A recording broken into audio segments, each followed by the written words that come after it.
Siapa ini Hezbollah? Hezbollah ini adalah organisasi yang dibentuk oleh Iran. Jadi Iran inilah negara biang segala teroris di dunia ini gitu. Dalam segala teroris ini adalah Iran sejak perang tahun 2006. Israel juga semakin lama semakin maju. Dulu nggak punya Iron Dome dan nggak punya sistem pertahanan udara dan tidak punya kemampuan dalam soal perang elektronik, perang cyber. Sekarang Israel punya segalanya yang diliput oleh media-media. Sebenarnya Israel banyak menghancurkan pengiriman-pengiriman senjata yang dari Iran. Kemudian bulan Februari tahun ini, Nasrallah mengeluarkan suatu perintah supaya orang-orang Hezbollah dan orang-orang yang dekat dengan Hezbollah itu jangan menggunakan handphone. Karena handphone itu akan mudah dilacak ya, karena dia kan ada sistem GPS-nya. Walaupun smartphone maupun handphone biasa itu sangat mudah untuk dilacak gitu. Handy-talkie maupun walkie-talkie. Kenapa? Karena takut diintercept atau disadap gitu. Akhirnya Hezbollah menggunakan kurir. Kurir orang disuruh jalan ke sana sini cari pesan. Dalam situasi pertempuran yang sangat rumit dan intens seperti sekarang ini, itu sudah nggak zaman. Itulah sebabnya beberapa pimpinan-pimpinan Hezbollah akhir-akhir ini gampang sekali dibunuh oleh Israel. Kenapa? Karena mereka tidak punya jalur komunikasi lagi sejak hancurnya lato-lato ya.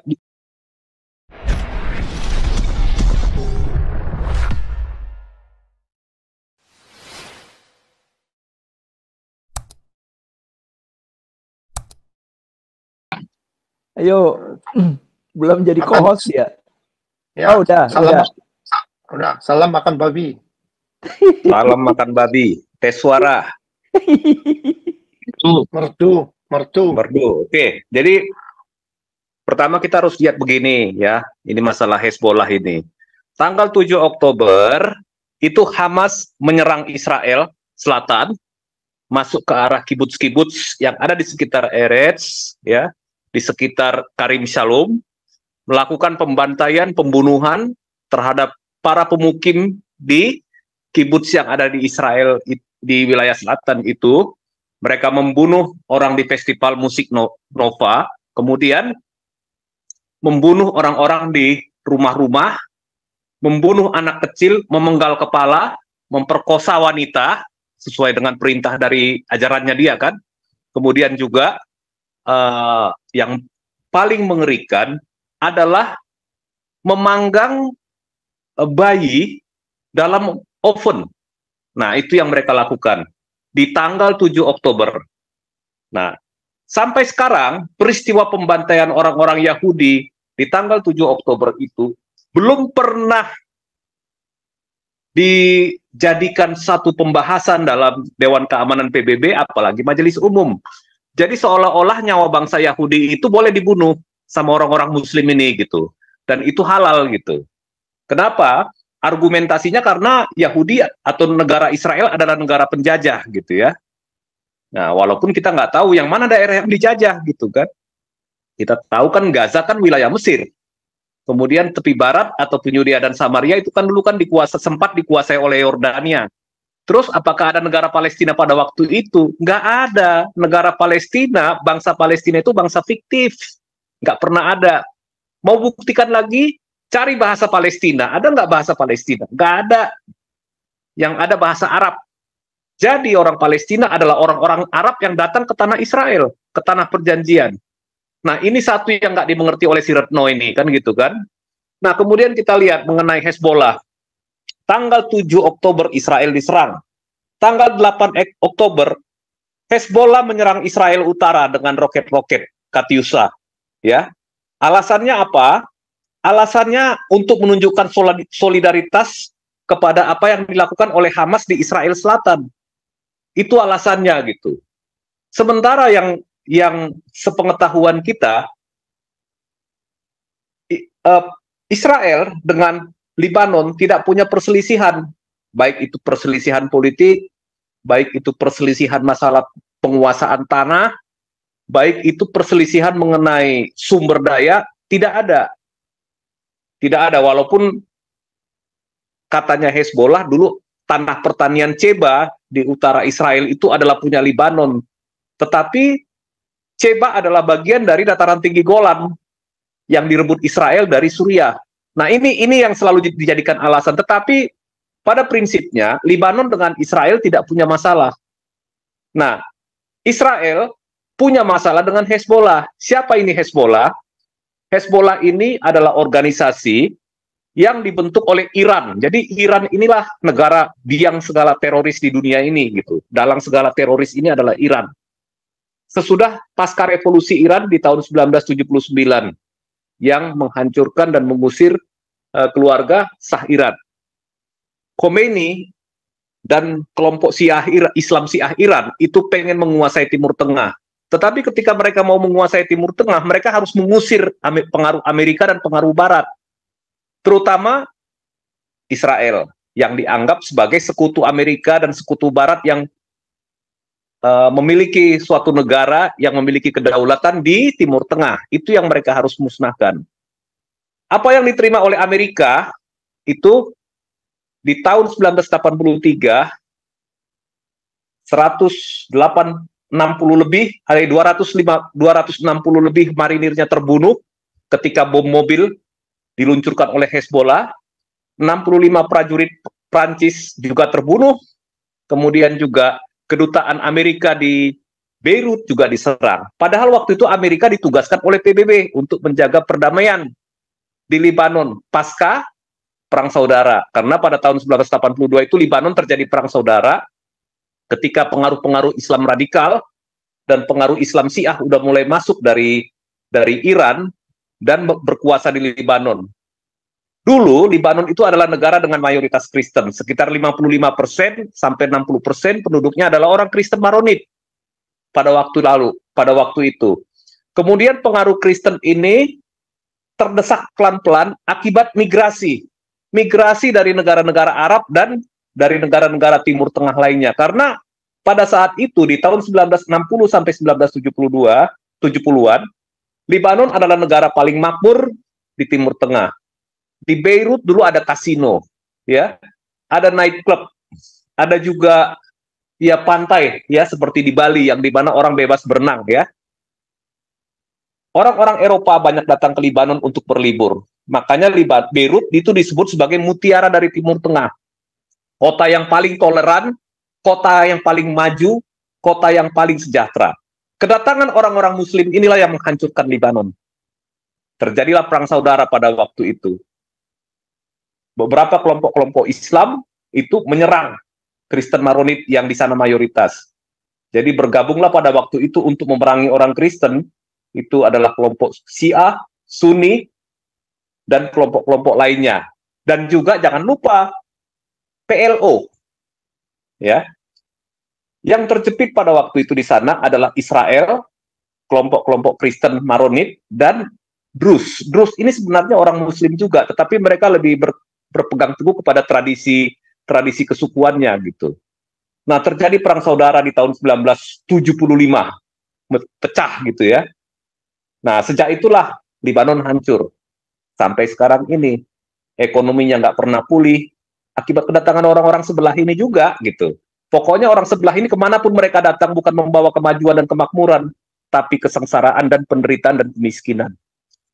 Jadi itu yang terjadi dengan Lebanon pada waktu itu.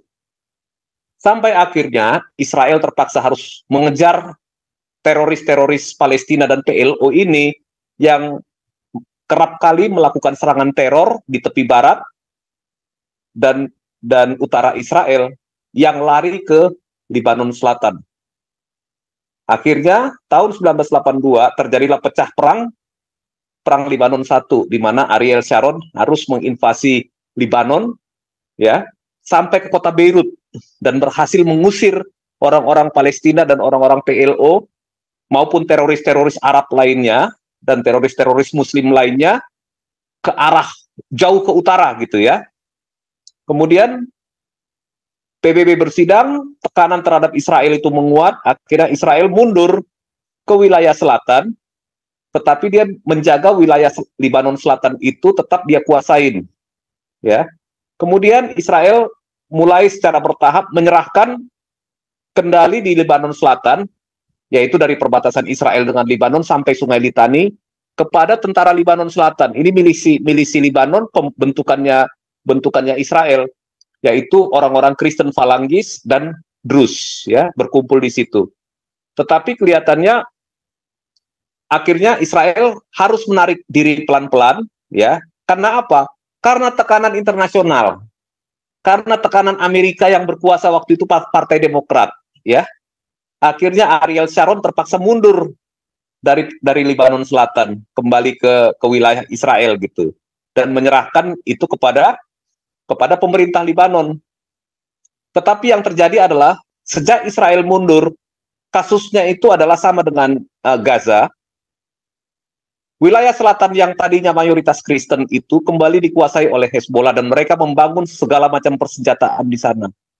Mulai membangun peluncur roket, terowongan, dan lain-lain. Udah berapa puluh tahun ya? Lebih 30 tahun sampai sekarang, hampir 40 tahun. Nah, kemudian terjadi, singkat cerita, mungkin saya nggak akan ceritakan detail, Perang Lebanon kedua di tahun 2006. Hezbollah melakukan serangan lintas batas, menculik beberapa prajurit Israel, ya, kemudian membawa mereka itu lari ke wilayah Lebanon. Israel melakukan serangan, waktu itu Perdana Menterinya Ehud Olmert, ya, Menteri Pertahanannya Dan Halutz, tetapi ya memang ada sedikit kesalahan strategi. Kita bicara strategi ya, karena memang saya memang lebih suka mempelajari dan mengamati geopolitik ini dari segi strategi militer. Jadi akhirnya yang terjadi adalah ya Hezbollah pada waktu itu masih bisa selamat, walaupun hampir 600 milisi Hezbollah itu habis di tahun 2006, belum lagi rakyat sipilnya ya. Jadi sekitar ada hampir 1.500 korban dari pihak Lebanon, sekitar 200 atau 300 korban dari pihak Israel. Karena waktu itu Israel belum punya Iron Dome, belum punya pertahanan udara yang mumpuni. Nah, dengan tekanan dari dunia internasional lagi, terutama PBB, itu akhirnya terjadi perdamaian.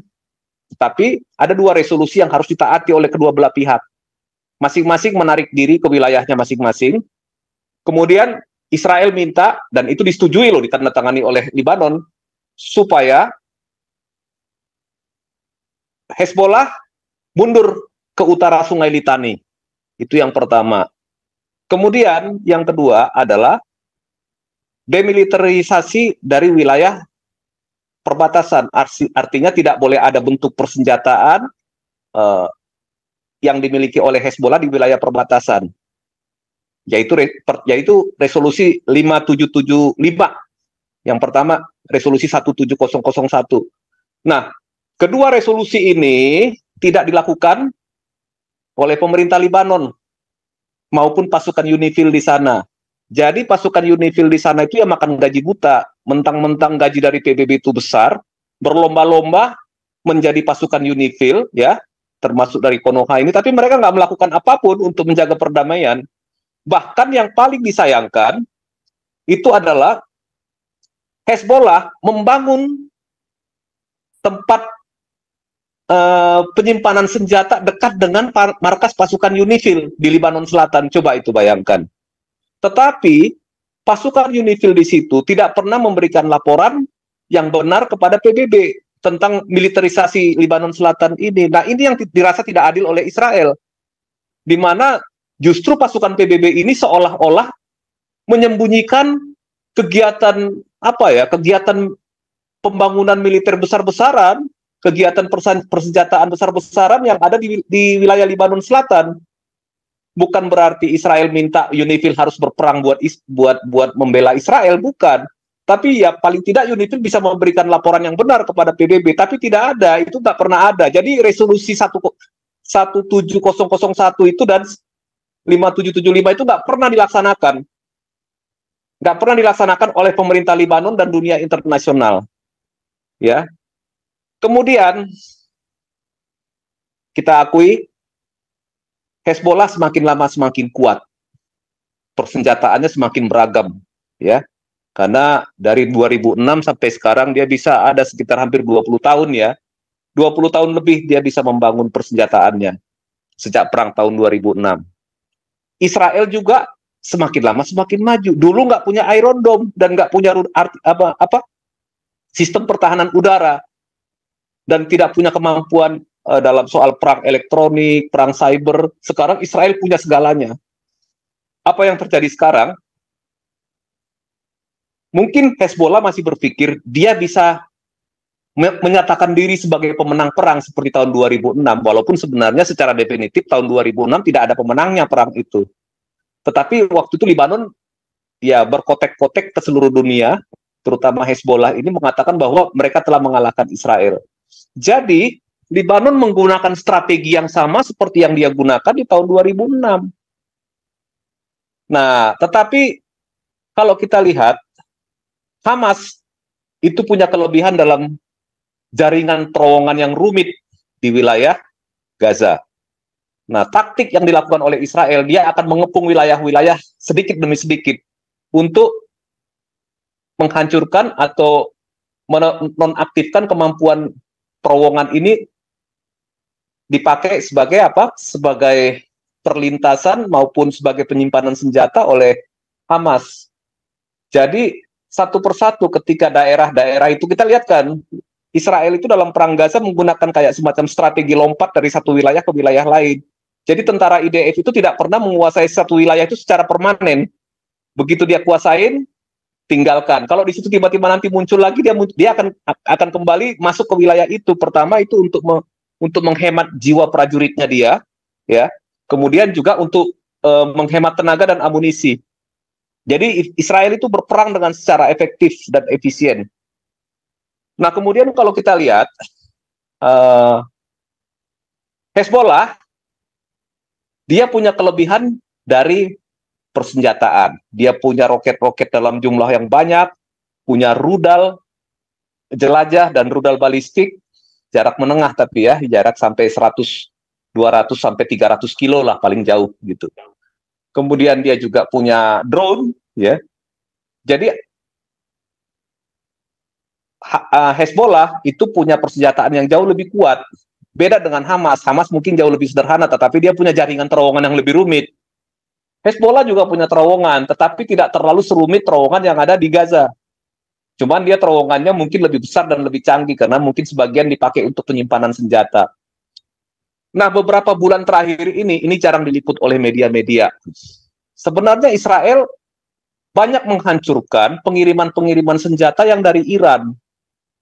Senjata ini disimpan dekat bandara Beirut, ya, kemudian juga disimpan juga di lembah Beka, disimpan juga di Lebanon Tengah, dalam gudang-gudang. Tetapi itu juga dihancurkan oleh jet-jet tempur maupun drone Israel. Kemudian beberapa disimpan di Suriah, ya. Di Suriah, di gudang-gudang yang ada di Suriah. Itu juga dihancurkan. Nah, terjadi masalah sekarang bagi Hezbollah. Dia kurang mendapat pasokan persenjataan yang baru. Jadi, akhirnya Hezbollah hanya mengandalkan rudal dan persenjataan yang dimilikinya pasca perang 2006 sampai sekarang. Nah, itulah sebabnya, makanya kemarin Iran membuat sebuah keputusan untuk membangun lek senjata kimia maupun rudal di wilayah Suriah. Itu juga dihancurkan kemarin oleh Israel. Nah, alternatif yang berikut adalah Hezbollah menempatkan peluru kendali, rudal, roket, drone di rumah-rumah penduduk di wilayah Lebanon Selatan dan Lebanon Tengah. Supaya apa? Supaya lebih mudah ditembakkan. Israel tahu bahwa Lebanon punya sekitar 150.000 unit rudal, roket, maupun drone. Sebagian disimpan di bawah tanah, di terowongan, sebagian ditaruh di perumahan-perumahan. Kemudian juga dia punya peluncur-peluncur roket, peluncur-peluncur drone. Nah, dalam taktik militer ini, Israel lebih mengutamakan menghancurkan apa? Bukan menghancurkan prajurit Hezbollahnya, menghancurkan infrastruktur militer yang dimiliki oleh Hezbollah. Caranya bagaimana? Yang paling penting dihancurkan duluan itu adalah peluncur roket dan peluncur drone. Itu yang dilakukan beberapa minggu yang lalu dengan 100 pesawat tempur itu. Itu dulu sebagian, gitu ya. Walaupun ada yang masih sebagian yang lolos. Tahap kedua, ya dia harus menghancurkan tempat penyimpanan senjata, dan kebanyakan ini tempat penyimpanan senjata ditaruh di rumah-rumah penduduk. Dan yang paling mengerikan, rumah-rumah ini masih ditempati oleh pemiliknya, oleh warga Libanon yang ada di wilayah selatan sampai wilayah tengah. Nah, kemudian bulan Februari tahun ini, Nasrallah mengeluarkan suatu perintah supaya orang-orang Hezbollah dan orang-orang yang dekat dengan Hezbollah itu jangan menggunakan handphone. Karena handphone itu akan mudah dilacak ya, karena dia kan ada sistem GPS-nya. Walaupun smartphone maupun handphone biasa itu sangat mudah untuk dilacak gitu. Nah, taruhlah handphone kalian semua dalam lemari besi. Kemudian Hezbollah mencari bagaimana punya alat komunikasi yang tidak bisa dihack ataupun di intercept atau diambil alih ya. Mereka berpikir kembali ke seperti model yang lama dengan pager. Nah, nggak tahu bagaimana Dinas Rahasia Israel menerima informasi ini bahwa Hezbollah sedang cari pager gitu kan. Nah, kemudian ya adalah tiba-tiba ya namanya orang dagang kan. Tiba-tiba perusahaan di Taiwan yang memproduksi pager itu, ya kantor perusahaan ini ada di Hongaria. Kemudian entah bagaimana Israel bisa punya perusahaan yang menjadi perusahaan distributor untuk pager yang dijual ke Hezbollah ini. Kita nggak tahu apa yang dilakukan Israel. Ada yang bilang ada 2 baterai dalam pager itu, satu diganti dengan Semtex. Semtex itu bahan peledak plastik gitu ya. Ada yang mengatakan microchipnya bisa disabotase. Ya berbagai teori lah. Itu hal yang sangat teknis sebenarnya. Jadi mungkin orang-orang teknik yang paham elektronika bisa lebih tahu soal itu. Tetapi inilah yang dilakukan dari mulai bulan Februari sampai sekarang. Yang terjadi adalah ketika eskalasi di Libanon Selatan sudah mulai memanas, ya titik lemah daripada Hezbollah adalah jalur komunikasi dan jalur komando. Jalur komando pimpinan-pimpinan Hezbollah dihabisin satu persatu. Ya. Komandan-komandan dari mulai Fuad Shukr, Ibrahim Akil, Ibrahim Al-Kubaisi, yang sekarang Muhammad Srar ya yang sekarang ini. Jadi pakar nomor 1 yang di bidang rudal sudah mati juga, yang ahli di bidang drone juga barusan beritanya tadi siang sudah dieliminasi atau dibunuh juga. Kemudian juga ya Fuad Shukr yang bertanggung jawab melakukan pengeboman di tahun 1983 kepada pasukan Amerika sampai 265 marinir tewas ya. Jadi ada hampir 400 waktu itu tewas karena bom yang ditaruh dalam truk diluncurkan masuk ke dalam kedutaan, ke dalam barak militer dan ke tempat-tempat yang dimiliki oleh Barat yang ada di Beirut. Itu istilahnya hutang darahnya Iran kepada Amerika sudah dibayar dengan lunas gitu ya. Dengan tewasnya Fuad Shukr dan Ibrahim Akil. Itulah otaknya gitu. Nah kemudian kita lihat kelemahan Hezbollah adalah dalam soal jalur komando dan jalur komunikasi. Bagaimana pasukan yang sudah segitu banyak itu tentu butuh jalur komando yang lebih lebih banyak juga gitu, dan butuh orang-orang yang jauh lebih pintar daripada Yahya Sinwar di Gaza gitu. Caranya bagaimana? Ya itulah dengan pager yang kita tahu meledak kemarin semua. Begitu pager itu meledak, hancurlah sistem komunikasinya Hezbollah. Akhirnya Hezbollah kembali ke zaman batu, tidak berani menggunakan HP, tidak berani menggunakan radio handy talkie maupun walkie talkie. Kenapa? Karena takut diintercept atau disadap gitu. Akhirnya Hezbollah menggunakan kurir orang disuruh jalan ke sana sini cari pesan. Dalam situasi pertempuran yang sangat rumit dan intens seperti sekarang ini, itu sudah nggak zaman. Itulah sebabnya beberapa pimpinan-pimpinan Hezbollah akhir-akhir ini gampang sekali dibunuh oleh Israel. Kenapa? Karena mereka tidak punya jalur komunikasi lagi sejak hancurnya lato-lato yang dibuat oleh pager yang dikirim dari Taiwan ini. Nggak tahu yang buat Taiwan atau siapa, atau mungkin yang buat Mossad sendiri ya, kita nggak ngerti juga. Hancur semua. Jadi ini sekarang kondisi di Hezbollah itu dia mundur 20 tahun dari sisi persenjataan dan kemampuan tempur. Dia mundur 20 tahun. Makanya sekarang para pemimpin-pemimpin yang pro Hezbollah ini berkotek-kotek sekarang di PBB, ya. Berusaha untuk gencatan senjata, memaksa Israel untuk gencatan senjata. Kenapa? Cadangan persenjataan Hezbollah yang diperkirakan 150 rudal itu paling tersisa tinggal 50-60%. Dan tanpa jalur komunikasi, karena tidak punya radio, pesawat, atau handphone. Jadi hanya pakai kurir. Dipastikan tidak dalam waktu yang dalam jangka yang lama, Hezbollah nggak akan bisa bertahan. Dia akan kalah, apalagi kalau pasukan darat sudah masuk. Makanya mereka mati-matian membela Hezbollah. Kenapa? Karena inilah salah satu senjata yang tersisa untuk menghancurkan Yahudi dan negara Israel. Nah, untuk menguasai peradaban dunia ini. Kan mereka maunya mendominasi dunia. Menguasai dunia dengan ideologi ini, kan gitu kan? Caranya adalah apa? Menguasai Timur Tengah dulu, tetapi sulit. Kenapa? Karena ada Israel di situ. Makanya Israel inilah benteng terakhir peradaban manusia modern, demokratis, berkeadilan, dan berkemanusiaan.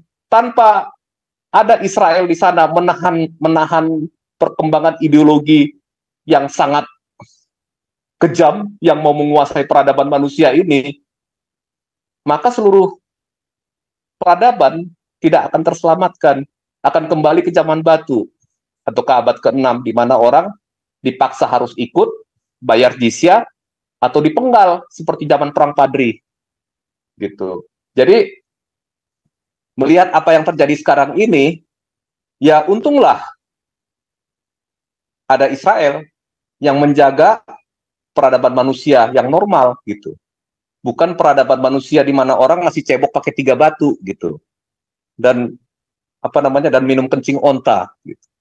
Nah, kemudian Amerika dan Perancis akhir-akhir ini memaksa Israel untuk gencatan senjata tanpa menyebutkan masalah Hezbollah. Nah, kenapa coba? Bukan Israel yang memulai perang dengan Hezbollah loh. Hezbollah yang memulai duluan. Yang menyerang Israel lebih dahulu itu adalah Hezbollah, bukan Israel. Dan kemudian kalau katakanlah misalkan suatu perjanjian gencatan senjata, biasanya dalam suatu gencatan senjata ada bargaining, ada konsesi. Nah, apa yang mau diberikan kepada Hezbollah? Hezbollah bukan negara. Hezbollah itu teroris, organisasi teror. Kemudian Israel harus memberikan konsesi kepada Hezbollah sebagai organisasi teror. Ini kan tidak masuk di akal. Itu makanya ditolak oleh Netanyahu, usulan gencatan senjata yang kemarin sempat diajukan oleh Biden. Biden dan Partai Demokrat ini sudah terdesak. Jadi mereka pengen sepertinya dunia ini aman supaya mereka sebagai partai ini siap nanti untuk menghadapi pemilihan presiden di Amerika. Prancis di satu sisi, Prancis itu adalah pemegang mandat perdamaian mandat pengendalian dari Liga Bangsa-Bangsa pasca Perang Dunia Pertama. Jadi dulu wilayah Libanon dan Suriah itu adalah mandatnya Prancis. Kemudian tanah Israel sekarang itu adalah mandatnya Inggris. Jadi begitu kira-kira. Jadi Prancis dan Amerika ngotot untuk memaksakan Israel itu menurunkan senjata. Nah, persoalannya begitu Israel menurunkan senjata, maka Israel akan hancur. Tetapi kalau Hezbollah menurunkan senjata, maka perdamaian akan tercipta. Begitu kira-kira Pak Paul. Silakan dilanjutkan.